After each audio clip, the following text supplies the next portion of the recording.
Gwadar development authority workshop के मुताबिक Gwadar smart port city master plan project अगले 30 साल में मुकम्मल होगा, जिसको 3 फेजेज़ में मुकम्मल किया जाएगा। फ़ेज़ 1, फ़ेज़ 2 और फ़ेज़ 3। फ़ेज़ 1 जिसको मैंने अभी ड्रॉ किया है, ये गवादर मास्टर प्लान का फ़ेज़ 1 का हिस्सा है और ये 2020 से 2025 तक की डेवलपमेंट का फ़ेज़ है। इसी तरह फ़ेज़ 2 जिसको मैंने अभी ये ड्रॉ किया है, ये 2025 से 2035 तक की डेवलपमेंट का फ़ेज़ है। और इसके ऊपर जो आप कलर्ड मैप देख रहे हैं, ये वाला कलर्ड मैप, ये 2035 से 2050 तक की डेवलपमेंट का फ़ेज़ है और ये फ़ेज़ 3 कहलाता है। अस्सलाम वालेकुम प्रॉपर्टी ट्रेडर्स, मैं हूं मोहम्मद अज़ीम और आप देख रहे हैं propertytrade.pk का यूट्यूब चैनल। और आज आपके लिए एक और बड़ी ज़बरदस्त इन्फॉर्मेटिव वीडियो लेकर हाज़िर हुआ हूं, जो Gwadar smart port city master plan के पार्ट 2 पर मबनी है। इस वीडियो की अहम डिस्कशन चलती रहेगी। आप इस यूट्यूब चैनल को सब्सक्राइब कर लें और बेल आइकन पर ज़रूर क्लिक करें ताकि हमारी हर आने वाली वीडियो आप तक पहुंचती रहे, और अपनी कीमती राय का इजहार इस कमेंट्स बॉक्स में ज़रूर करें। आज आपके साथ Gwadar smart port city master plan में रेजिडेंशियल कैटेगरीज़ की जो रेजिडेंशियल सब कैटेगरीज़ हैं, इनकी मैं मुकम्मल तफसीलात आपके साथ शेयर करूंगा और इसके साथ साथ गवादर मास्टर प्लान की भी मुकम्मल तफसीलात से आपको आगाही दूंगा इंशाल्लाह। ये जो आप ड्रॉ हुआ मास्टर प्लान देख रहे हैं, ये गवादर मास्टर प्लान का फ़ेज़ 1 है। फ़ेज़ 1 का जो डेवलपमेंट का दौरानिया है, ये 2020 से 2025 तक का है। गवादर मास्टर प्लान फ़ेज़ 1 कहाँ से कहाँ तक है और इसमें कौन कौन से मौज़ाजात आते हैं, ये गवादर मास्टर प्लान किन किन मौज़ाजात में बनाया जा रहा है, और जो ज़मीन इसके अंदर आती है वो कितने फ़ीसद किस मौज़े की कितनी ज़मीन है, ये तमाम तर तफसीलात इस वीडियो में होंगी। इसके साथ साथ गवादर मास्टर प्लान फ़ेज़ 1 के अंदर कौन कौन सी कैटेगरीज़ फॉल करती हैं, और इसके अलावा गवादर मास्टर प्लान फ़ेज़ 1 के अंदर जो शॉर्ट टर्म टाइम होगा डेवलपमेंट का, उसमें गवर्नमेंट के कौन कौन से प्रोजेक्ट बनाए जा रहे हैं और प्राइवेट कौन कौन से प्रोजेक्ट बनाए जा रहे हैं जो अगले 5 सालों में कंप्लीट होंगे। ये तमाम तर तफसीलात इस एक्सक्लूसिव वीडियो में होंगी, आप इसको एंड तक ज़रूर देखिएगा। सबसे पहले बात करते हैं रेजिडेंशियल जोन की। रेजिडेंशियल जोन्स मींस जहां रिहायशी तामीरात की जा सकें, भले वो हाउसिंग सोसाइटीज़ की सूरत में हों या रिहायशी अपार्टमेंट्स या बिल्डिंग्स। अगर आप गवादर के मास्टर प्लान को गौर से देखें तो इसको 2 हिस्सों में तकसीम किया जाता है, ईस्ट बे साइड और वेस्ट बे साइड। इसको लोकली दमीज़र साइड भी कहते हैं और वेस्ट बे साइड को पदीज़र साइड भी कहा जाता है। तो अगर आप बगौर से देखें तो आपको 90% हिस्सा, जो रेजिडेंशियल जोन का 90% हिस्सा है, वो आपको पदीज़र साइड पे मिलेगा, और तकरीबन 90% जो हाउसिंग प्रोजेक्ट्स हैं या हाउसिंग सोसाइटीज़ हैं, वो भी पदीज़र साइड यानी वेस्ट बे साइड की तरफ ही बन रही हैं।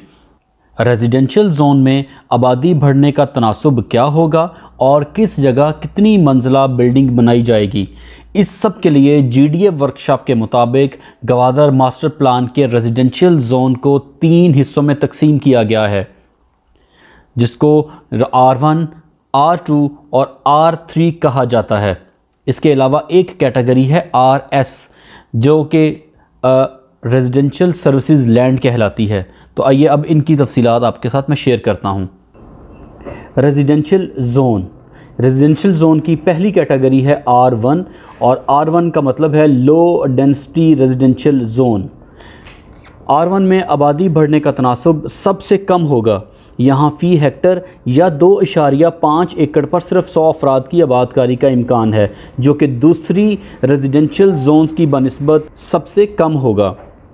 यहाँ कोई भी रिहायशी जिसमें मकानात और अपार्टमेंट्स बनाए जा सकते हैं। इसके अलावा यहाँ पर family home, child care services बनाई जा सकती हैं। इसके अलावा ये बहुत सारी इसके अंदर कैटेगरीज़ हैं जो आप यहाँ पर बना सकते हैं। ये देखिए, high secondary school and colleges बनाए जा सकते हैं, रेस्टोरेंट्स बनाए जा सकते हैं, डिपार्टमेंटल स्टोर्स बनाए जा सकते हैं, और fuel filling stations and services stations बनाए जा सकते हैं, और बहुत कुछ बनाया जा सकता है। इसके बाद कैटेगरी नंबर 2 है मीडियम डेंसिटी पॉपुलेशन या रेजिडेंशियल लैंड। तो इसके अंदर the population per hectare is dense and medium and there are about 200 people per hectare, यानी कि R2 में आबादी बढ़ने का तनासब R1 की बनिस्बत ज़्यादा होगा। यहाँ फ़ी हेक्टर या 2.5 एकड़ पर तकरीबन 200 लोग या 200 अफराद की आबादकारी का इम्कान है, जो कि रेजिडेंशियल जोन में R1 की कैटेगरी से ज़्यादा है और R3 की कैटेगरी से कम होगा। यहाँ पे भी आप देख सकते हैं सिंगल फैमिली ड्वेलिंग बना सकते हैं, स्कूल, इसमें प्राइमरी स्कूल बना सकते हैं, मिडिल स्कूल बना सकते हैं, हाई स्कूल बना सकते हैं, लाइब्रेरीज़ बना सकते हैं। इसके अलावा बोर्डिंग हाउसेस बना सकते हैं, डे केयर सेंटर्स बना सकते हैं, डिसेबल्ड पर्सनस के लिए आप बना सकते हैं, रेजिडेंशियल फैसिलिटीज़ बना कर सकते हैं, मैन्युफैक्चर्ड हाउसिंग यूनिट्स बना सकते हैं। इसके अलावा और बहुत कुछ आप यहाँ पर बना सकते हैं, बनाने की इजाज़त होगी। इसके अलावा आप ये देख सकते हैं कि यहाँ पर अगर others utilities and public facilities बना सकते हैं, पार्क्स एंड प्ले ग्राउंड्स होंगे और बहुत कुछ बना सकते हैं। और जो तीसरी कैटेगरी है वो हाई डेंसिटी रेजिडेंशियल लैंड है। इसका मतलब ये है कि R3 में आबादी बढ़ने का तनासब सबसे ज़्यादा होगा। The population per hectare is relatively dense and there are about 420 peoples per hectare. The housing forms in mainly for apartments, high rise towers. यहाँ पे जो फ़ी हेक्टर या 2.5 एकड़ के ऊपर जो लोगों की आबाद होने की शरह होगी वो 420 लोग पर हेक्टर होंगे। तो ये शरह जो है ये R2 और R1 से बहुत ज़्यादा है और यहाँ पर आप हाई राइज बिल्डिंग भी बना सकेंगे। इसके साथ साथ यहाँ पर आप बहुत कुछ बना सकते हैं, कार वॉशेस का एरिया बना सकते हैं, चाइल्ड केयर सेंटर्स बना सकते हैं, हेल्थ केयर सेंटर्स बना सकते हैं, फूड एंड ड्रिंक आउटलेट्स बना सकते हैं। इसके अलावा और बहुत कुछ आप यहाँ पे बना सकते हैं, इमरजेंसी सर्विसेज बना सकते हैं, प्लेसेस ऑफ वर्शिप बना सकते हैं। यानी कि आप यहाँ पर टूरिस्ट पार्क्स वगैरह बहुत कुछ, यहाँ पर बहुत सारी, ये देखिए पूरी डिटेल्स हैं जो आपको मैं सिर्फ चीदा चीज़ें बता रहा हूँ। बाकी अगर आप पढ़ना चाहें तो मुझसे आप ले सकते हैं और आप ख़ुद भी इसको स्टडी कर सकते हैं। इसके साथ साथ है रेजिडेंशियल सर्विसेज लैंड, जिसको हम RS कहते हैं। तो RS में जो it is a concentrated development space for serving residential communities and is used to arrange community level public facilities include public transportation stations, schools, general hospitals, open spaces, commercials, religious facilities, post offices, telecommunication bureaus and other community facilities. It also provides some land for business offices services. यानी कि आप commercial जो residential चीज़ों को जहाँ पर आबादी बढ़ रही होगी वहाँ पर जिन चीज़ों की रोज़मर्रा चीज़ों की ज़रूरत होगी वो चीज़ें यहाँ पर रेजिडेंशियल सर्विसेज लैंड में बनाई जा सकेंगी। अब मैं आपको इसका एक दिखा देता हूँ। इसका जो प्रॉपर इसका एक ग्राफ बनाया गया है, इसका एक टेबल बनाया गया है। ये देखिए जो टेबल इसमें बनाया गया है, ये देखिए लो डेंसिटी पॉपुलेशन या लो डेंसिटी रेजिडेंशियल जोन जो है उसमें आप ग्राउंड प्लस 3 स्टोरी बिल्डिंग बना सकते हैं। मीडियम डेंसिटी रेजिडेंशियल जोन या R2, इसमें आप ग्राउंड प्लस 6 स्टोरी बिल्डिंग बना सकते हैं। हाई डेंसिटी यानी कि R3 high density residential zone में आप ग्राउंड प्लस 11 स्टोरी बिल्डिंग बना सकते हैं। ये देखिए ये फ्लोर लिखा हुआ है। और इसके साथ कम्युनिटी सर्विसेज लैंड जो है यानी RS, यहाँ पे आप ग्राउंड प्लस 6 स्टोरी बिल्डिंग बना सकते हैं। ये एक पूरा इन्होंने टेबल दिया है, उसके अंदर पूरी डिटेल्स हैं। अगर आपको चाहिए हो तो मेरा व्हाट्सएप नंबर आपकी स्क्रीन के ऊपर अवेज़ा है, आप मुझे कॉल कीजिए या मुझे व्हाट्सएप कीजिए, मैं ये तमाम तर डिटेल्स आपको फॉरवर्ड कर दूंगा। अब ये तमाम तर चीज़ें मैं लेके जाऊंगा मास्टर प्लान पे और आपको उस तरीके से समझाऊंगा। Let's move now. तो जी वापस आते हैं गवादर मास्टर प्लान पे। और जो आपने अभी पीछे चीज़ें देखी हैं रेजिडेंशियल जोन की सब कैटेगरीज़, और उनको मैं इस मैप के ऊपर आपको ब्रीफ कर देता हूँ। ये देखिए ये लैंड कैटेगरीज़ हैं R1, R2 और R3, और उसके बिल्कुल साथ ये देखिए RS है।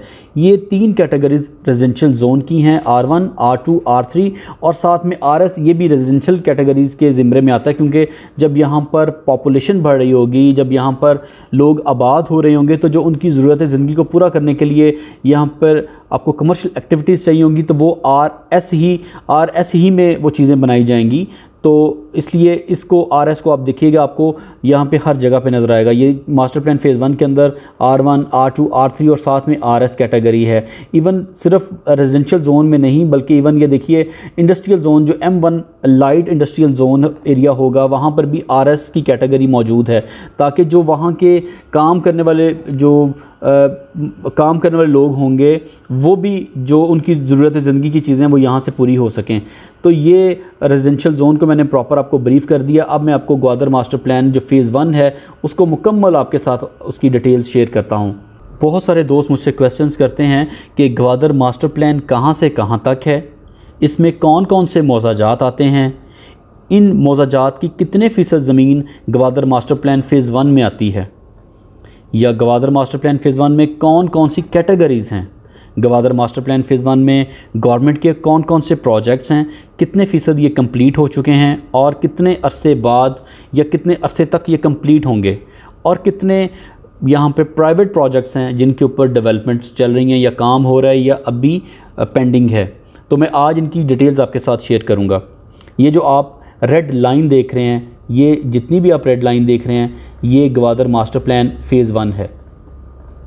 ये ग्वादर मास्टर प्लान फ़ेज़ 1 है। इसमें सबसे पहले मैं आप जिक्र करूँगा सिंघार हाउसिंग सोसाइटी का।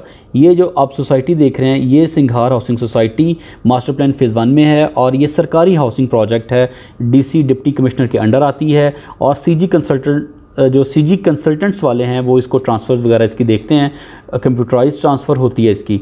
इसके साथ साथ यहाँ पर न्यू टाउन हाउसिंग सोसाइटी है, ये भी प्राइवेट और गवर्नमेंट का जॉइंट वेंचर है और इसका जो न्यू टाउन का ऑफिस भी ग्वादर में ही मौजूद है और ये बहुत ही प्राइम लोकेटेड सोसाइटी है। ये बिल्कुल समंदर के ऊपर वाक़या है सोसाइटी। और ये जो आप कमर्शियल देख रहे हैं ये भी हाई राइज़ हैं, Marine Drive high rise commercials हैं, ये भी न्यू टाउन का ही पार्ट है। इसके साथ यहाँ पर जो रिजॉर्ट्स हैं ये भी न्यू टाउन के पार्ट्स हैं और यहाँ पर ऑलरेडी मैंने इससे पहले एक मेरीन ड्राइव के ऊपर वीडियो भी बनाई है और यहाँ पर रिजॉर्ट्स भी बन रहे हैं।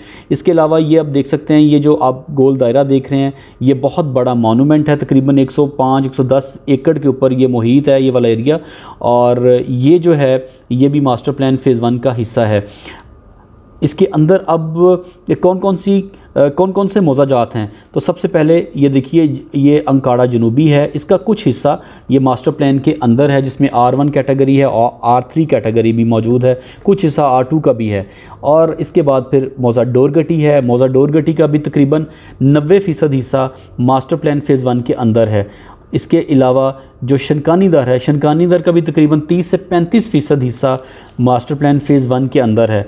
और इसके साथ सुरबंदर है, सुरबंदर का भी तकरीबन 90% हिस्सा ग्वादर मास्टर प्लान के अंदर है। तो ये मौज़ाजात हो गए।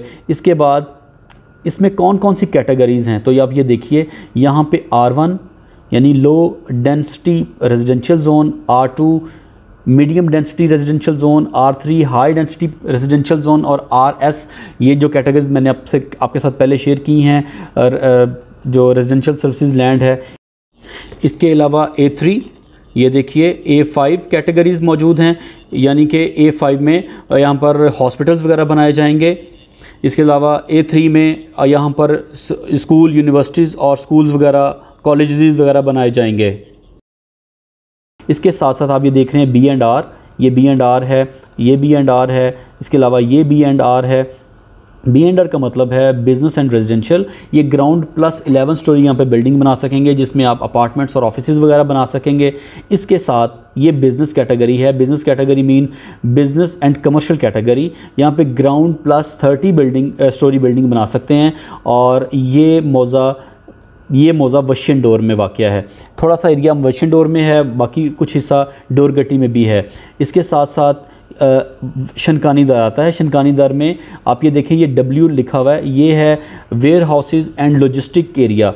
यहाँ पर अब वेयर हाउसेज़ की लैंड, यहाँ पर जो NOC मिलेगा वेयर हाउसेज़ का मिलेगा।